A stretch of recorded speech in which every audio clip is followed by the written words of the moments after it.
এটাও ফাউন্ডেশন।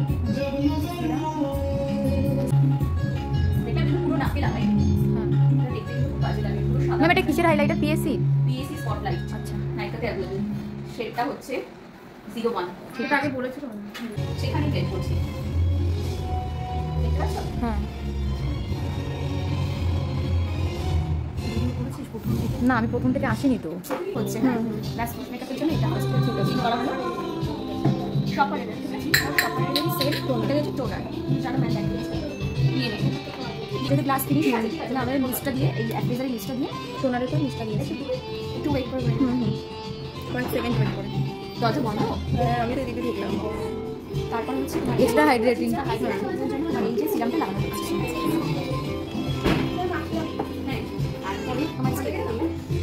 হ্যাঁ তারপরে ময়শ্চারাইজার।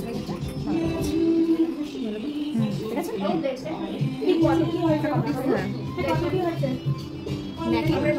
প্রাইমারটা ইউজ যেহেতু এটার মধ্যে ওসেন্টা ড্রাই আর যেহেতু গ্লাস ফিনিশ হয়েছে সেহেতু আমাদের এটাই দিতে হবে। ঠিক আছে, ড্রাই স্কিনের জন্য এটা হচ্ছে লিকুইড হাইলাইটার। এই হাইলাইটারটা জাস্ট হাই পয়েন্টগুলোতে দিয়ে দেবো। ঠিক আছে, প্রাইমারের পরে প্রাইমারের পরে এই হাই পয়েন্ট তো দেওয়া আছে। কালারের প্যালেট দিয়ে করেছে। স্যার এটা দিয়ে কাটিং করা হলো। এটা নাম ছিল এটার পরে ফাউন্ডেশন মিক্স করে দিয়েছে। এই দুটো ক্যারেক্টার কসমেটিক্সের আর হচ্ছে ফরম্যাট রিপোর্টে এই দুটো করিয়ে শেড লেখা আছে, বস এগুলো নিয়ে নেবে। ঠিক আছে, এই যে হ্যাঁ আমি তুলেছি, ছবি তুলেছি। আর হচ্ছে অর্গানেজা অর্গানজা। হ্যাঁ ঠিক আছে। হ্যাঁ করার পরে ওদের কাজটা ক্লিয়ার নাচ করা হয়েছে। এটা আগে ইউজ করা হয়েছে, পরে কিন্তু এই দুটো ইউজ করা হচ্ছে মিক্স ন্যাচারাল। ঠিক আছে, ফরএভারে আলট্রা এইচডি এটা ফাউন্ডেশন। এটা হচ্ছে এক্সট্রা গ্লোর জন্য না? এক্সট্রা গ্লোর জন্য না? এটা গ্লাস ফিনিশ মেকআপের জন্য লাগবে। ঠিক আছে, খুব লাইট ওয়েট। হ্যাঁ কনসিলার, হ্যাঁ কনসিলিং করবো আই পয়েন্ট। হ্যাঁ বাস এত লিখতে পারছি না। আরেকটা জিনিস দেখলাম প্রোডাক্ট এই সম্পাদি এখানে গল্প লেখা আছে, যদি তুমি উঠতে গেল। আচ্ছা যখন আমরা পাউডার সেট করব এই জায়গা কো ম্যাম হাতে। ঠিক আছে, যদি পুরো ডাইরেক্ট লাগাই তাহলে ফেসের মধ্যে ক্রিজ চলে আসবে। ট্রান্সলেশন করব তাহলে ওরা মার্কেটে যেটা দেখানো হলো যেখানে যেখানে আমাদের লাইনস আসে সেগুলোতে একটু এক্সেস দেবো যাতে ভালো করে বেকিং হয়ে যায় জায়গাটা। ভেজা ভেজা না থাকবে, যত ভেজা থাকবে তত লাইনস আসবে। এই স্প্রেটা দেওয়া হলো কেন ম্যাম? এই আইব্রোসটা ক্লিন করা আছে। দেখো এই আইব্রোসটা পুরো পাউডারে ঢেকে আছে, এটা যদি আমরা অ্যাপ্লাই করতে যাই আমাদের প্রবলেম হবে। এই জন্য শাইন স্প্রে একটা টেকনিক। ঠিক আছে, শাইন স্প্রেটা আমরা দিয়ে দিলাম, দেন আমরা ক্লিন করছি, দেখো ক্লিন হয়ে যাচ্ছে। হ্যাঁ আপনার এই মডেলটার নাম কি ঈশিতা? ও না অনুতম, আমরা তো দেখেছি ফেসবুকে। দেখেই থাকবে। ভীষণ পপুলার। কোথায় তুমি? এই ব্রাউন কালার ইউজ করছি। সবাই ঠান্ডা লাগছে, লাগছে না? ঠান্ডা না রে, বেরিয়ে যাবো। এখানে তো হাওয়াই আসছে না, কোনো সাথে সাথে দিচ্ছি।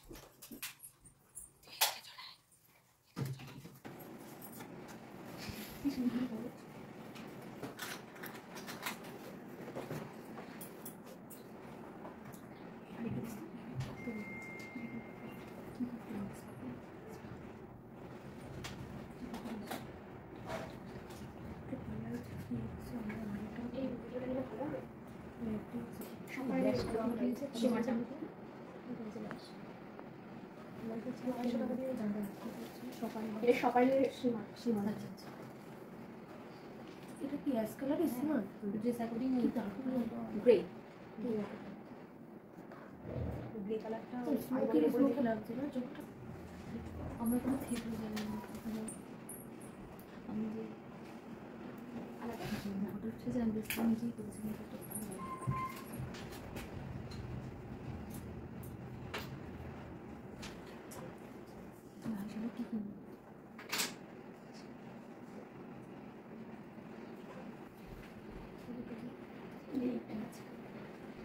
গ্লিটার ইউজ করছে। একটা গ্রে আর একটা পিঙ্ক। নিচে কি ওই গ্লিটার ইউজ করতে এই ব্যাপারটা কি সবাই এসে জানে? ম্যামকে জিজ্ঞেস কর। ম্যাম এই আই মেকআপটা কি সবার আইসে যাবে? যেটা সাইডের ব্যাপার না, স্মোকি করা যায়। স্মল আইসে কোনো কাটিং চলে না, কারণ কাটিংটা তো ঢেকেই যাবে। ঠিক আছে, একটু স্মোকি করা যায়, তাই বলে এইরকম অ্যাডভান্স স্মোকি না, যেটা বেসিক ব্রাউন অ্যান্ড ব্ল্যাকে স্মোকি হয়।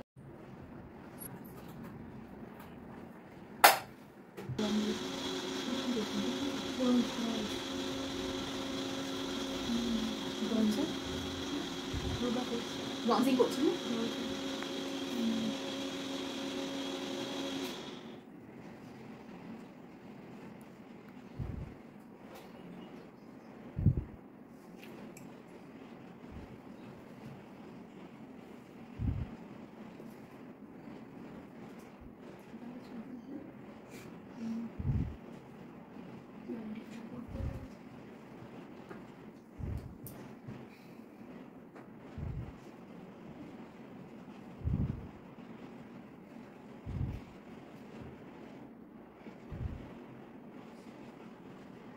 ফরএভার 52 না? না, এটা যেটা ইউজ করছি ক্যারেক্টার কসমেটিক্স, এটা অনেকবার বলেছিলাম।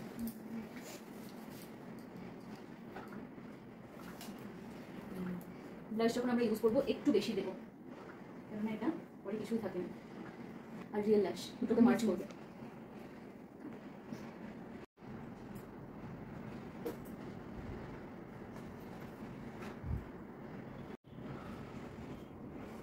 এই যে ব্লাশ গুলো করেছো একবার ব্লেন্ডার দিয়ে বসিয়ে দেবে।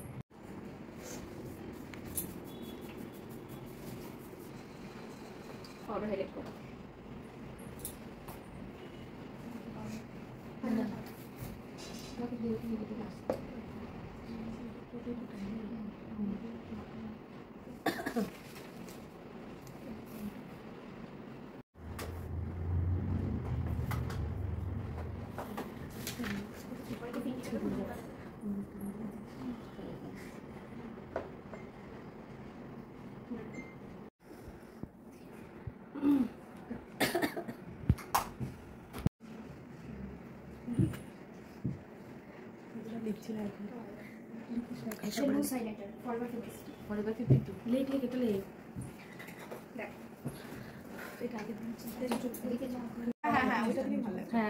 সামনের দিকে ভালো লাগবে।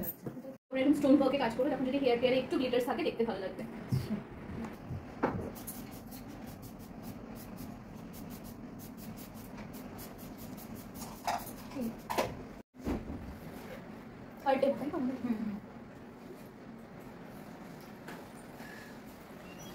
লাইটটা খোলো, দেখছি।